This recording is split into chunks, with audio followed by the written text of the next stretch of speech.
గన్నవరం నియోజకవర్గంలో మానవీయతకు నిదర్శనం కనిపించింది. టీడీపీ సీనియర్ నాయకులు, గన్నవరం నియోజకవర్గం మల్లవల్లి గ్రామానికి చెందిన దివంగత యనమదల వెంకయ్యరావు కుటుంబానికి ప్రభుత్వం ఆర్థిక సహాయం అందించింది.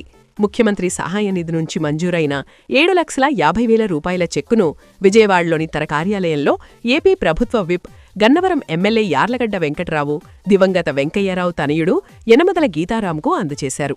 ఈ సందర్భంగా గీతారాం మాట్లాడుతూ, తమ తండ్రి యనమదల వెంకయ్యరావు సుమారు 30 ఏళ్లపాటు తెలుగుదేశం పార్టీలో అహర్నిశలు శ్రమించారని, పార్టీ కోసం నిరంతరం పనిచేశారని గుర్తుచేశారు. క్యాన్సర్ వ్యాధితో బాధపడుతూ చివరికి తుదిశ్వాస విడిచిన విషయాన్ని తెలిపారు. తమ తండ్రి చేసిన సేవలను గుర్తించి ఎమ్మెల్యే యార్లగడ్డ వెంకట్రావు తమ కుటుంబానికి అండగా నిలవడం తమకు ఎంతో ధైర్యాన్ని ఇచ్చిందని గీతారాం పేర్కొన్నారు. ముఖ్యమంత్రి సహాయనిధి ద్వారా 7.5 లక్షల రూపాయల ఆర్థిక సహాయం అందజేసి భరోసా కల్పించినందుకు ఎమ్మెల్యే యార్లగడ్డ వెంకట్రావుకు ప్రత్యేక కృతజ్ఞతలు తెలిపారు. ఈ కార్యక్రమం ద్వారా పార్టీ కోసం జీవితాంతం పనిచేసిన నాయకుల కుటుంబాలకు తెలుగుదేశం పార్టీ ఎప్పుడూ అండగా ఉంటుందనే సందేశం మరింత బలంగా వెళ్లిందని స్థానిక నేతలు వ్యాఖ్యానించారు.